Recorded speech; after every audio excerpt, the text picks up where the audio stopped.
Halo, selamat datang di Gado-Gado Mavela. Gimana kabarnya kalian? Semoga sehat-sehat selalu ya.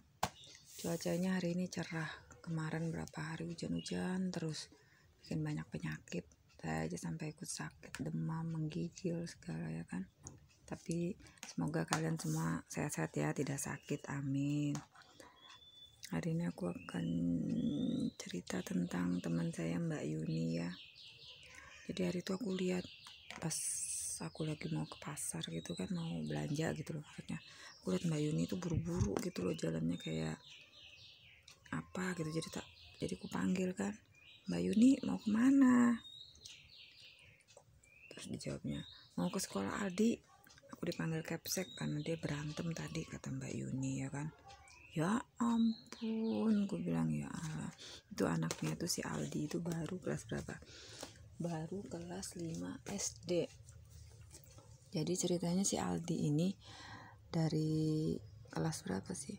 Ya pokoknya dari kayaknya kelas 2, kelas 3 deh. Itu anak kerjanya selalu berantem aja sama temannya di sekolah. Ya sebenarnya sih bukan salah Aldi juga, cuma anaknya terlalu sensi gitu loh, terus saya sensitif. Dia nggak bisa diolok-olokin sedikit tentang ayahnya, dia pasti ribut sama teman-temannya, pasti kelahi itu ujung-ujungannya. Jadi Mbak Yuni itu kapan hari pertama kali tuh ya yang Aldi kelahi itu, dia ke rumah saya sambil nangis-nangis. Pikir kenapa ini? Kenapa Mbak? Itu loh si Aldi kelahi sama temennya itu, temennya dihajar dia sampai matanya bengkak bilangnya, mata temennya. Ya ampun, terus gara-gara apa Mbak?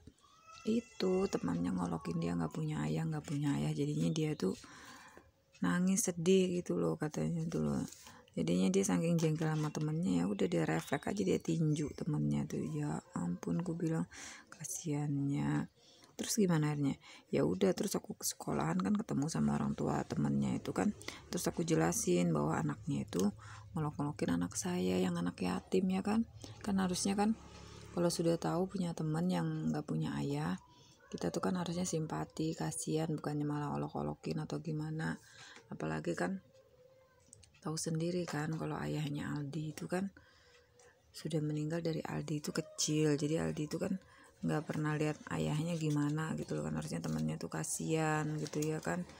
Ya makanya inilah buat bapak-bapak, ibu-ibu, mbak-mbak, mas-mas ya kan, kalau punya anak di rumah tolong dikasih tahu anak-anaknya itu kalau misalnya kalau misalnya di sekolah atau di mana ketemu teman gitu kan, anak-anak lain yang orang tuanya nggak lengkap, yang anak yatim kah, anak piatu kah, atau yatim piatu ya kan, entah itu ayahnya yang meninggal kah, ibunya meninggal, ataupun misalnya ayah ibunya nggak tahu kemana, jangan diolok-olokin. Jadi jangan diolok-olokin kalau punya teman yang seperti itu kan, karena kan kita nggak tahu situasinya gimana ya kan. Apalagi seperti contohnya si Aldi itu kan, Aldi itu betulan ayahnya itu meninggal waktu ibunya lagi hamil dia gitu loh. Jadi dia tuh nggak pernah lihat ayahnya, makanya anaknya tuh sensitif banget. Dia tuh nggak bisa diomongin tentang ayahnya sedikit pasti dia nangis, pasti dia marah gitu loh. Karena ya namanya anak-anak yang nggak punya ayah, gimana gitu rasanya ngelihat anak-anak lain punya ayah ya kan, pasti rasanya tuh aduh, ada yang kurang atau gimana gitu loh ya kan. Nah itu sudah, padahal kalau dipikir-pikir kan ayahnya meninggal udah lama dari dia bayi gitu loh ya kan. Hitung-hitung kalau dia sudah SD itu kan berarti dia umurnya udah di atas 10 tahun ya kan. Tapi nyatanya dia masih suka mewek, masih nangis, masih sedih, masih marah kalau diomongin tentang orang tuanya. Ya wajar ya kan, namanya juga ayah kita, kalau kita diomongin gimana. Makanya itu kadang saya juga ya itulah kasihan sama teman-teman saya ya kan, sama anak-anak mereka terutama ya kan. Ada yang ayahnya atau ibunya meninggal dari mereka kecil ya, contohnya seperti Aldi ini kan. Tapi ada juga yang ayah atau ibunya pergi entah kemana, sudah nggak jelas, anaknya ditinggal gitu aja ya kan. Itu banyak malahan yang seperti kayak gitu tuh kan. Makanya tuh kadang saya bingung, apa sih maksudnya kita itu punya anak gitu loh. Kalau kita nggak mau tanggung jawab, kita nggak mau ngurusin, lah terus buat apa kita punya anak ya kan. Kan kasihan anak kita. Kasiannya itu apa, anak kita kan jadi bahan pembicaraan teman-temannya di kelas jadi apa gitu ya kan. Makanya kan lebih baik itu kita itu kalau punya anak ya udah kita besarkan dengan sebaik-baiknya. Ya kalau keadaan susah ya kita kasih tahu ke anak-anak kita. Nah, sekarang keadaan ayah lagi susah, ibu lagi susah. Tolong ya ngerti, jangan minta ini itu. Kalau teman-temanmu bisa dibeliin orang tuanya ini itu karena mereka orang tuanya lengkap, atau itu karena ayahnya kerjanya di tempat yang bagus, gajinya besar, ibunya juga kerja tempat yang bagus. Kalau kalian kan ya ibu kalian, ayah kalian cuma dalam keadaan seperti ini. Makanya harap mengerti ya nak ya. Jadi terus si Mbak Yuni itu kan kasih tahu, dia tuh udah ngasih tahu itu apa, si Aldi nggak usah diladenin teman-teman yang seperti itu ya. Tapi namanya Aldi, namanya anak laki-laki loh ya. Kalau dipancing-pancing terus, apalagi anak yang bandel tuh biasanya itu aja kan yang gangguin, yang ya ibaratnya tuh sama aja seperti ngebully ya kan. Kalau kita ngolokin terus, ih anak yatim, ih nggak punya ayah, nggak punya ibu gitu kan. Itu sama aja kita itu gimana ya merusak mental teman kita gitu ya kan. Kadang takutnya tuh anak-anak yang seperti itu kan bisa stres, dia dia nggak mau sekolah karena apa, di sekolah selalu diolokin temennya, selalu diganggu temennya. Makanya kadang ini buat ibu-ibu, bapak-bapak ya, mbak-mbak, jadi kalau pas pulang sekolah tuh biasakan kita tanya dengan teman anak kita, nah di rumah tadi ngapain nak, di sekolah tadi ngapain, belajar apa, ada teman-teman yang nakal yang ganggu atau apa. Jadi kan anak kita bisa cerita, oh iya ma tadi di sekolah kita diganggu sama si ini si itu gitu kan. Jadi kalau ada yang ganggu kita bisa tanya, ya karena gara-gara apa, diceritakan, didengerin dia ngomong apa, baru kita kasih nasihat ke anak kita. Kalau misalnya dicerita itu yang salah anak kita ya kita kasih tahu, nggak boleh gitu lagi ya nak ya.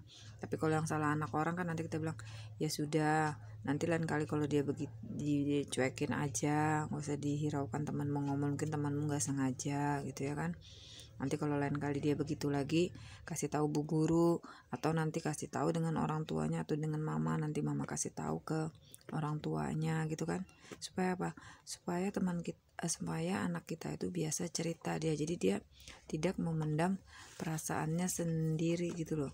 Jadi dia tahu, oh cerita ke ibunya. Soalnya banyak kasus-kasus tuh anak-anak dia ngalamin ya, kalau orang sekarang kan bilang pembulian di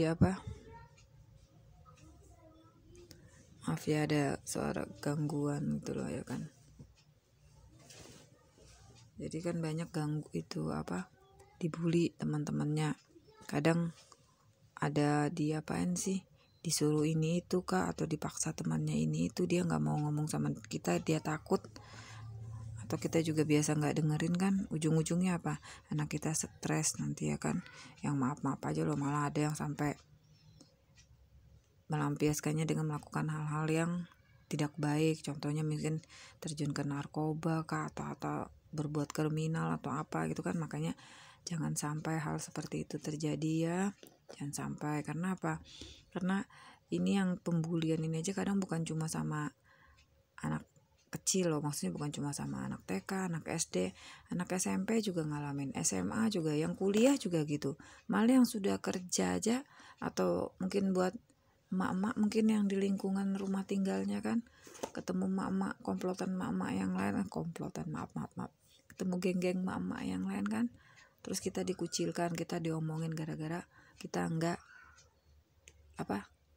ngikutin mereka gitu, nggak ikutin gosipin si ini si itu, terus kita pun dikucil ya kan. Makanya kita harus kasih contoh ke anak kita, kalau ada orang memperlakukan kita nggak baik, kita harusnya gimana gitu loh. Kita cuekin, nggak usah dihiraukan ya kan. Karena kadang kalau kita ladenin urusannya jadi panjang lebar, jadi banyak gitu loh ya kan, pusing gitu loh kayak gitu ya kan. Lebih baik kita fokus ke hal lain. Kalau buat anak kita suruh fokus ke belajar aja ya nak ya, fokus ke kegiatan yang kalian suka. Kalian suka apa? Suka menggambar, ya udah menggambar. Suka apa? Suka menyanyi, ya udah menyanyi. Suka main olahraga, main basket atau apa, nah lakukan ke hal-hal positif aja. Jadi kita buktikan ke orang-orang yang membuli kita tuh nih, kita bisa sukses, kita bisa berhasil, kalian bisa apa gitu ya. Oke, saya rasa cerita saya cukup sampai segini dulu ya. Semoga teman-teman suka mendengarnya ya. Jangan lupa ya, saya mohon bantuannya untuk subscribe, like, dan share. Subscribe-nya gratis loh, please ya, mak-mak, bapak-bapak, mas-mas, mbak-mbak, tolong bantuannya ya. Oke, terima kasih, semoga kalian sehat-sehat selalu ya, amin.